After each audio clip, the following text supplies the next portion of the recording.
Trinitarians. We come in a lot of shapes and sizes, colors and ages, and right now we're in a lot of different places. But we thought we would flip the script a little and use this as an opportunity to actually get to know each other a little more. And today, we're hearing from a Trinitarian that's been both near and far, Moira Dillow. So Moira, thank you so much for joining us and being here today. It's great to have you here. We are going to start off. Oh, and there's also Moira's mom, Lisa. Hi, Lisa. These are always the joys, right, of all of this, as we get Zoom bombed by our families and moms and kids and all of that fun stuff. Well, thank you so much for having me. Yeah, it's great to have you here. Let's start off with two truths and a lie. You give me your two truths and a lie, and I will see if I can pick out the lie. Let's go for it. Okay, ready? I'm ready. I won the Thompson School District Spelling Bee when I was a fourth grader. Ooh, all right. I can bench press more than my brother. And I've been on a glacier in 3 different countries. Oh, wow. Those are, I'm writing these down so I can make sure that I've got it. Those are fantastic. And those are really hard to guess. I am going to say that you haven't been on a glacier in 3 different countries. Wrong. Really? Okay.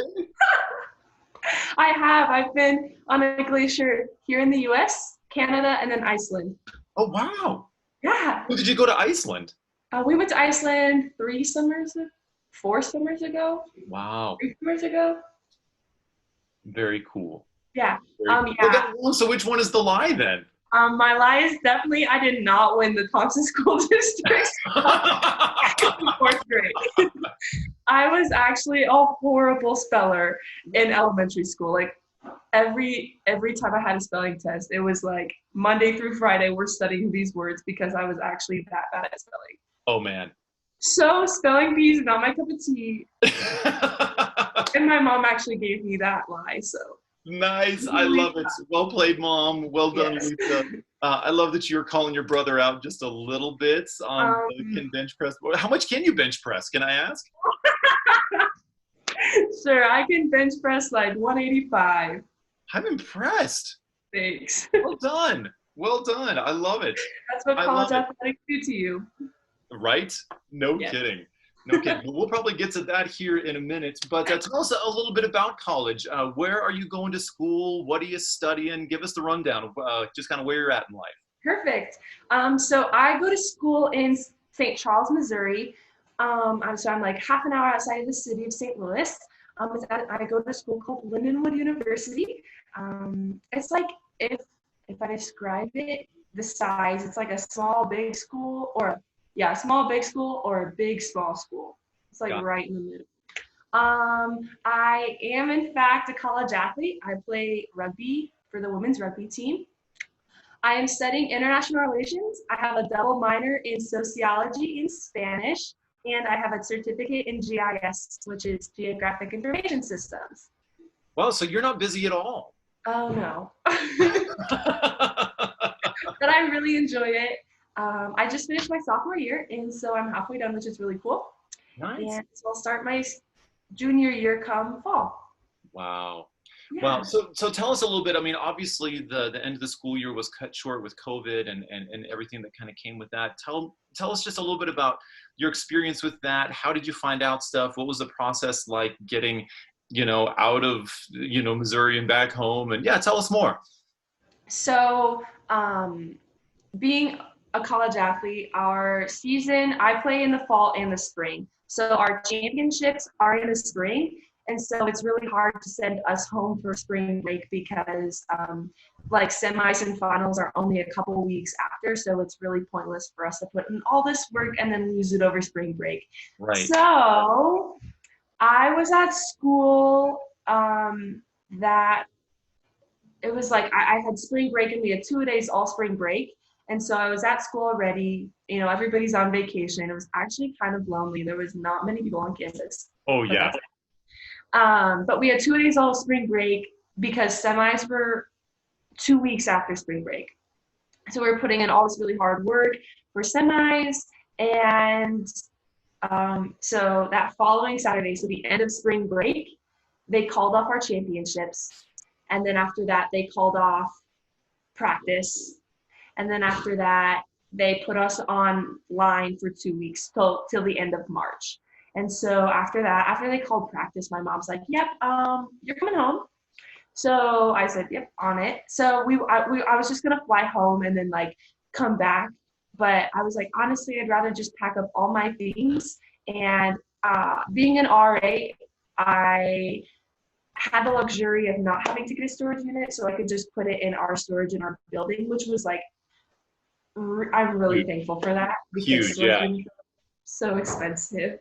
So I literally put in anything I needed in our storage in our residence hall, and then that was Saturday. I packed Saturday and Sunday, and then I left Monday to come home. Wow. Yeah. Wow. That was a whirlwind. That's crazy. So then I picked my mom up in Kansas City, and so I didn't have to drive through Kansas alone, which was really great. Right? Because that's a lot of Kansas, and that's a lot. When I tell you, if this is pretty much the state of Kansas, like my screen, you literally drive from one end to the other. Yeah, that's a lot of Kansas. That's a lot of Kansas. Honestly, I'm really, really thankful that I have a home and a family to come home to. And, you know, we can provide food on the table, and I have like internet, of course, so I can still do my schoolwork, still communicate with my friends. I'm really thankful to have a loving family. So. Yeah. How's online school different, right? Yes. Yeah.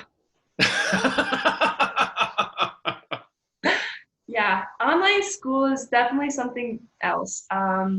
Being a humanity in the School of Humanities, a lot of our classes are discussion based, and so it makes the work that I do online, like, honestly a lot more, because you know you have to do the reading, you have to take the quiz, you have to participate in the discussion boards, or you won't get points.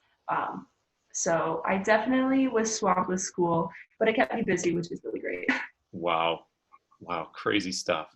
Yeah. Crazy stuff. Well, you mentioned, rugby, earlier.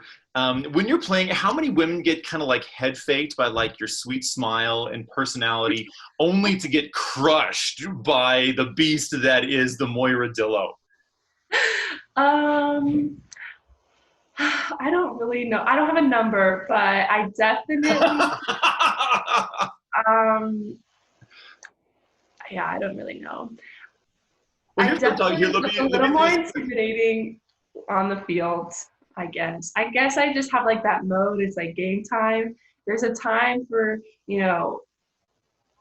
smiles, and there's time for like laughter. But then I think like when I really get on the field, it's like, okay, it's game time. So, absolutely.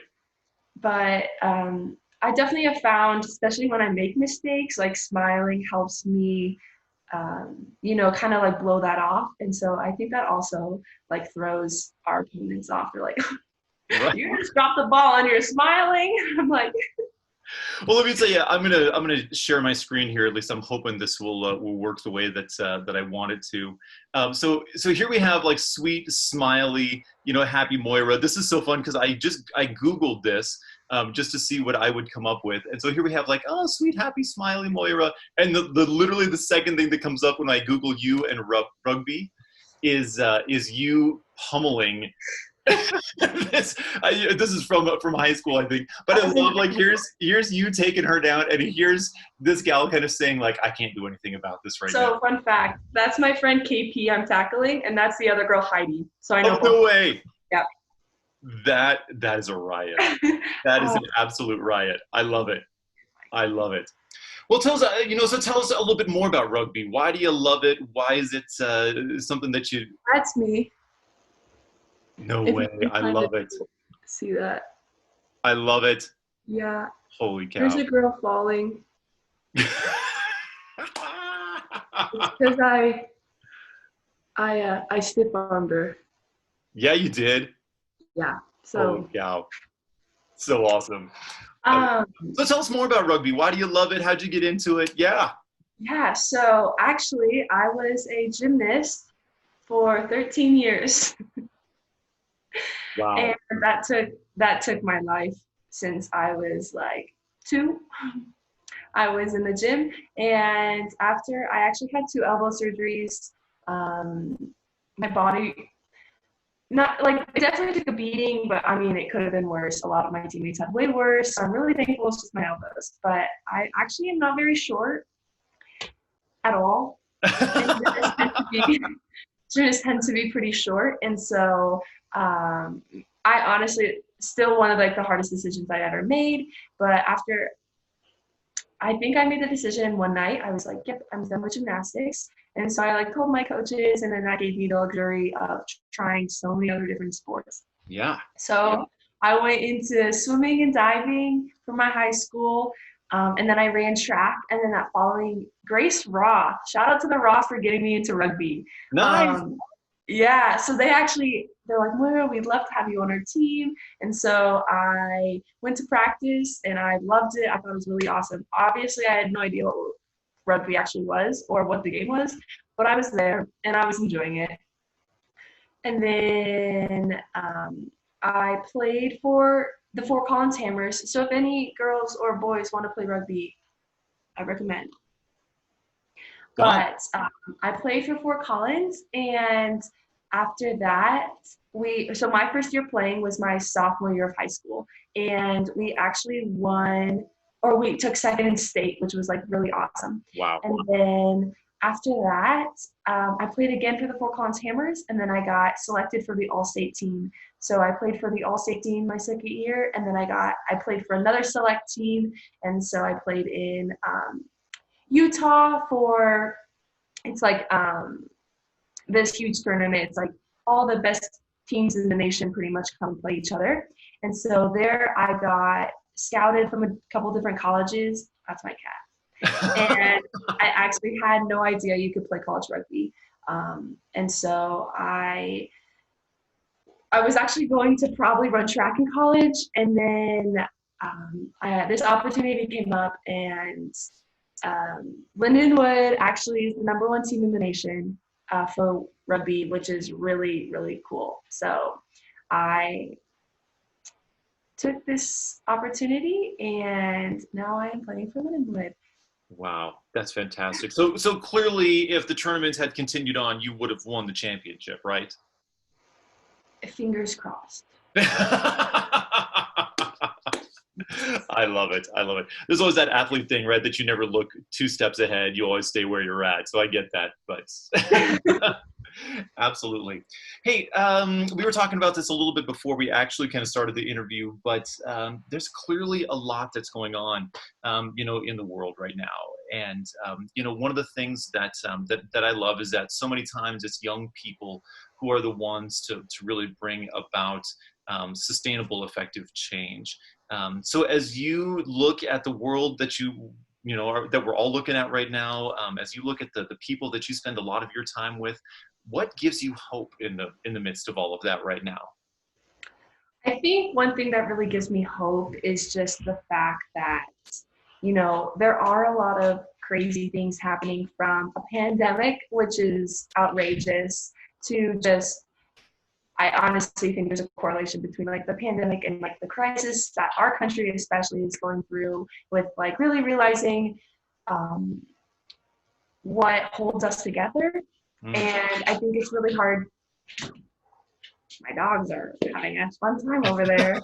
But I think it's really important to just understand that the more education we can educate ourselves in our community, I think that really brings me hope, because I think we all have an opportunity to learn from this. And I think it's honestly a great opportunity to learn, because if you don't learn, then it's really not worthwhile. But aside from that, I think it's really great to have hope in like my friends and family, obviously. Just they all keep me grounded, and it's really nice to know that the change that we start in ourselves can go to the world. So I love it. And I think you're so right that that education is such a huge piece to that. And if we're able to spend more time listening than speaking, we tend to grow a greater sense of just empathy and what our fellow brothers and sisters are going through. Yeah. Totally. Couldn't agree more. What is a moment, a time when your faith has mattered the most to you? Ooh, okay. I have always really valued my faith ever since I was a kid. Obviously, I served on the council, which, shout out to the council, they're really awesome. And I recommend it to everybody. It's a good group, it really is. Yes, and when I served, it was quite the fiasco. We didn't have a pastor or a youth director. That was after that one. So those meetings were really long, but I really valued my faith ever since I was a kid. And I knew I wanted to have like a walk with Christ. Yeah, I didn't really know how or what that entailed. But I think one moment that my faith really mattered. Yes, that's the question. You bet. I would probably say, I guess when you go to college, you meet an array of different people, of different backgrounds, of different lifestyles, of so many different cultures. And I think just really understanding who my God is and who he loves is pretty much everybody. And he wants us to really spread the light of Christ through our actions and be a disciple of his word. So I think just honestly moving to college across some states and playing a college sport, I think just allowing my actions to reflect his goodness is probably the most my faith has mattered, especially when I play. I try to always just not necessarily play for God, but play from God. I'm using the abilities that he has given me to show and display his greatness. So. Wow, that's the first time I've heard that phrase, and I really love that because we hear that so many times, like this is for God, this is for, but I love that sense of from, right? That it truly is about how God gifts us and how we use those, to the best of our ability. That's a phrase I'm going to try to use more often. Well done. Yeah, I love that. I heard that from a pastor at school. He said that, and I was like, wait. That was amazing. Like just the sense that you do from so many people, you're like, oh, this is for you, God. But at the same time, it's like, he knows the outcome. Like you really, he has given you these gifts from him to you. So might as well use them. Amen. I love it. Last question. How would you define a Trinitarian? Let's hear it. I love this question. When you asked me, I was like, okay. First, I think it's really important to understand that our congregation is stellar. They are amazing. Amen. And honestly, it was really hard for me to find a church at school because I was like, oh, this is not Trinity. But I have to pass that because no congregation is going to be like ours. But I would define a Trinitarian as I think it's definitely a loving, supportive community. And I think that's the first thing that we have to realize because everybody supports everybody. And that is so awesome. Partaking in any potluck in any manner. Yes. So casseroles, desserts, sides, you name it, it's there. All of it. Always participating in song. I think it's really special that our congregation loves worship and loves music. I really think that's really awesome. And then continuing to be a disciple of our Lord's light through our hands. I love it. What I love about asking a question like this is that you hear things that you go, I wouldn't think about answering in some of the ways, and I love that. I love that people just come up with such profound things, about that. We do have an amazing community, and I love that you, being somebody who spent so much time growing up in this congregation, that when we see that, you are truly a reflection of who we are as a community. So the fact that that everybody gets the chance to hear that as a reflection, I think is a really powerful statement. So thank you, Moira. Yeah, I think it's really important that everybody understands like their place in our community, especially because like our community would not be the same without each and every one of our people in our church. And so I want everybody to give a nice pat on the back for themselves because you guys are awesome. Absolutely. I love it. I love it. Well, Moira, thank you so much for taking the time today. Thank your dad for heating up his coffee somewhere in the middle, and your dog and your cat and your mom for participating as well. And we will look forward to seeing you real soon, all right? Yes, well, thank you so much. I really enjoyed this. Hey, you bet, sister. Hey, we love you. Thank you so much, and we'll see you soon, all right? Bye. Hey, take care, Moira. Thanks again, Moira. It was really great talking to you again. And thank you so much for coming and joining us on this little adventure. And we look forward to seeing you again as we better know a Trinitarian. We'll see you soon.